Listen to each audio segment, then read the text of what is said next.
लेकिन अपनी भौतिक विशेषताओं के कारण तुरंत मिश्रित नहीं होता। चूंकि खारा पानी अधिक लवणता के कारण मीठे पानी की तुलना में अधिक घना होता है, इसलिए जब दोनों मिलते हैं तो उनका घनत्व अंतर उन्हें तुरंत घुलने से रोकता है।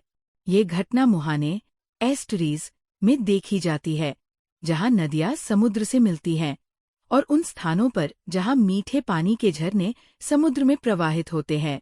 तापमान, दबाव और जल प्रवाह जैसी परिस्थितियां इस सीमा को बनाए रखने में सहायता करती हैं, जिससे दोनों जलधाराएं एक निश्चित समय तक अलग बनी रहती है।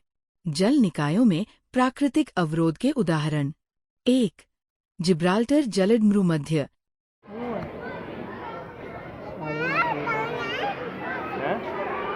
चलो आ जाओ। पापा डैम कितना है?